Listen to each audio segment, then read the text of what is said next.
Salam sejahtera, terima kasih kerana bersama dengan saya di Nazilin Unity Channel. Selepas beberapa jam melabel DAP sebagai kafir harbi, ini jadi pada Perikatan Nasional PAS dan Bersatu.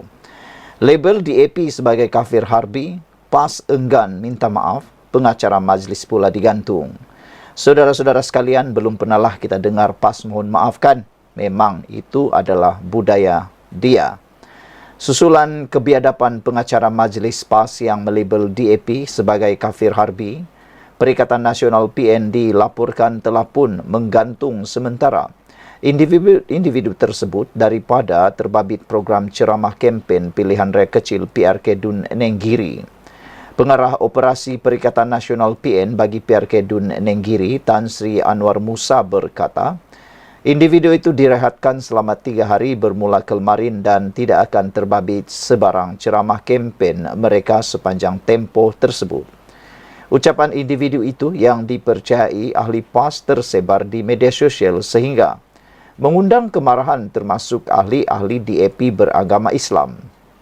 Anwar berkata, pengacara majlis itu telah tersalah cakap. Beliau tersalah cakap dalam PRK. Kita tidak mahu ada sebarang sentimen ataupun kekeruhan, kata Anwar Musa.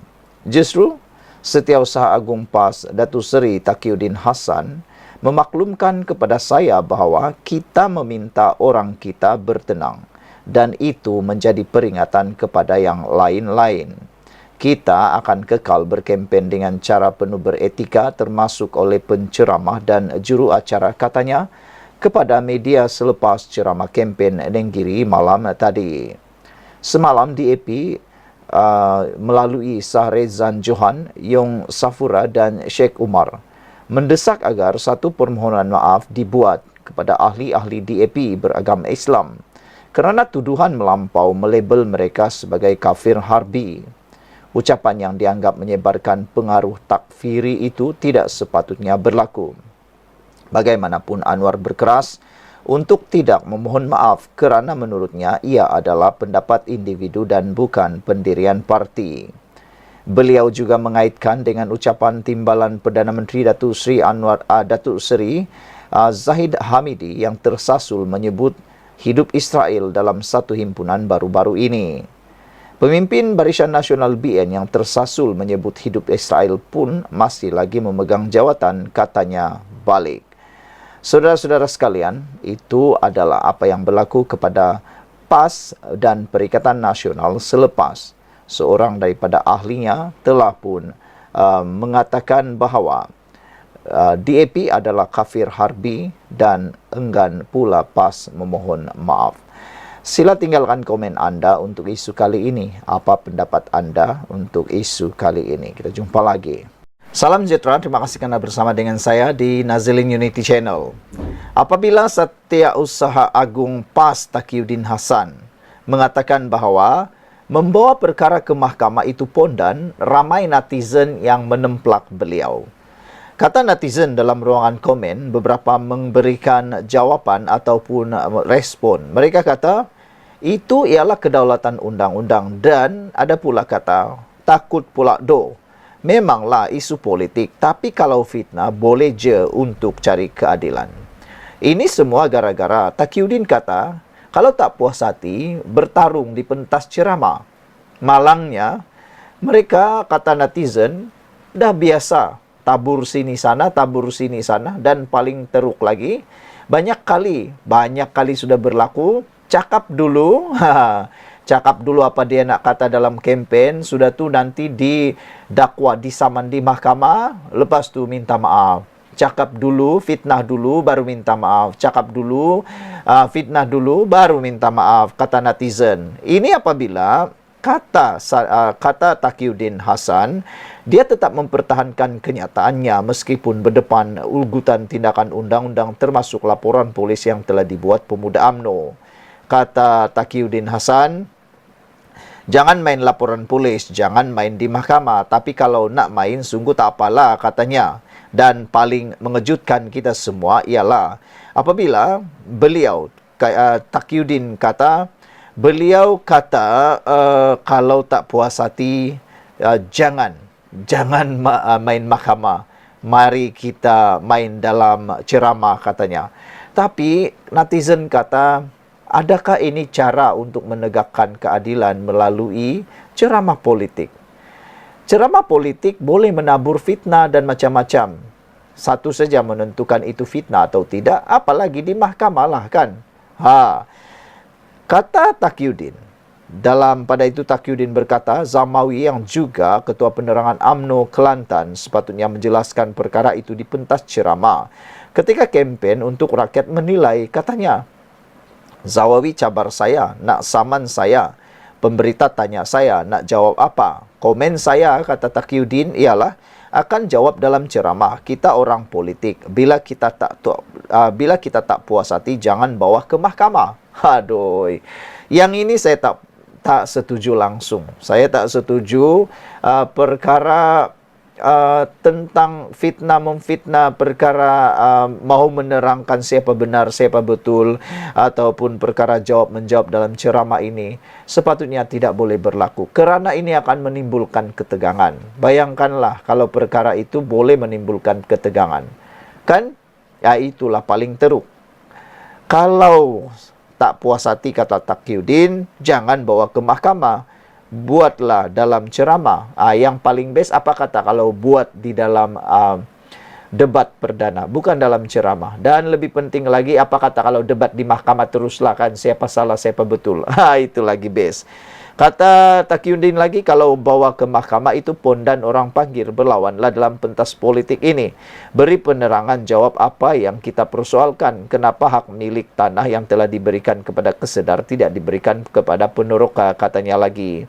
Taqiyuddin turut menuntun Zawawi membuat penjelasan mengapa tanah yang menurutnya sudah diluluskan permohonan hak milik sementara QT oleh kerajaan negeri kepada Kesedar belum lagi diserahkan kepada Peneroka, termasuk di Sungai Asap. Sekarang Geran berada di tanah Kesedar. Kena tanya pengurusi Kesedar nih, kenapa tak diberikan kepada Peneroka, katanya lagi. Saudara-saudara sekalian, jawapan kepada persoalan itu sudah pun dijawab oleh Zamawi, yaitu beliau menafikan bahawa beliau menegaskan tanah milik Kesedar adalah hak agensi berkenan tanpa membabitkan kerajaan negeri Kelantan. Zamawi turut mengingatkan pemimpin PAS supaya tidak mencampuri urusan Kesedar kerana agensi itu mempunyai cara tersendiri untuk memberi geran kepada Peneroka. Pada itu Taqiyuddin berkata, Zamawi yang juga Ketua Penerangan UMNO Kelantan supaya menjelaskan perkara itu di pentas ceramah ketika kempen untuk rakyat menilai. Itu yang lucu kan? Sekian dulu untuk kali ini. Jangan lupa tinggalkan komen Anda. Salam sejahtera. Terima kasih kerana bersama dengan saya di Nazilin Unity Channel. Persoalan paling penting malam ini, adakah Ayub Khan disebut-sebut bakal jadi Ketua Pesuruh Jaya SPRM baru? Wah, sebenarnya kalau Anda tanya saya setuju atau tidak kalau Ayub Khan menjadi Ketua SPRM yang baru, saya sangat setuju. Anda tahu atau tidak, Ayub Khan merupakan ketua ataupun timbalan ketua polis negara yang amat-amat disegani dan sangat berintegriti. Beliau sudah menunjukkan betapa beliau menjalankan tugas tanpa memilih bulu dan ditakuti oleh penjenayah. Selain daripada itu, integriti Tuan Ayub Khan ini bukan calang-calang. Beliau memang sangat hebat sejak beliau menjadi, kalau tak silap saya dulu, dia ialah Ketua Polis untuk Negeri Johor. Sekarang dia sudah jadi timbalan Ketua Polis Negara. Memang lantang, berani dan memang tidak memilih bulu. Siapa saja akan kena kalau dia jadi Ketua Pesuruhjaya SPRM. Saya setuju dan saya harap berita ini betul-betul jadi kenyataan. Spekulasi ini benar-benar jadi kenyataan. Kalau Ayub Khan menjadi Ketua Pesuruhjaya SPRM, matilah semua orang yang pemberi rasuah dan penerima rasuah. Dan saya jangkakan masalah rasuah di Malaysia akan dapat ditangani dengan lebih baik. Dan orang tidak akan berani lagi buat barah kanser yang dipanggil rasuah ini. Timbalan Ketua Polis Negara Datuk Seri Ayub Khan Maidin Piche disebut-sebut bakal dilantik sebagai Ketua Pengarah Suruhanjaya Pencegahan Rasuah Malaysia SPRM baharu bagi menggantikan Tan Sri Azam Baki apabila tamat kontraknya. Kabar angin semakin kuat tersebar apabila Ayub Khan dilihat bercakap soal rasuah sejak kebelakangan ini. Jika benar negara bakal melihat perubahan besar-besaran dalam pentadbirannya selepas lantikan Ketua Setiausaha Negara baharu yang bukan dalam lingkungan utama pentadbiran negara. Lantingan Ketua Setiausaha Negara baharu, Datuk Seri Samsul Azri Abu Bakar boleh dianggap luar daripada tradisi kebiasaan dan tradisi itu akan dipecahkan lagi jika benar Ayub Khan mengetuai SPRM. Mengulas perkara itu, seorang pemerhati politik memberikan reaksi yang cukup positif menganggap pelantikan Ayub Khan akan berjaya menggoncang perasuah-perasuah di luar sana. Malah, tentu, perasuah-perasuah di luar sana kepanasan bila mendengar nama Ayub Khan mengetuai SPRM. Lagi banyak Melayu pakai baju oren, katanya. Tanya saya, jika benar Ayub Khan dipindahkan ke SPRM, memang dia paling layak di situ. Tiada isu langsung, kata Norman Rezwan dalam satu ulasan di Facebook. Beliau yakin Ayub Khan bukan diturunkan pangkat, tetapi sayapnya sedang dilebarkan supaya rasuah dapat dibenteras dengan lebih berkesan. Mengenai Samsul Azri yang dilantik sebagai Ketua Setiausaha Negara, beliau berpendapat ia adalah satu keputusan yang tepat dan penting untuk memilih mereka yang di luar dari kelaziman. Lihat saja bila Perdana Menteri ke-10 Anwar Ibrahim letak Dr. Zaliha di Kementerian Wilayah, Dewan Bandaraya Kuala Lumpur semakin agresif.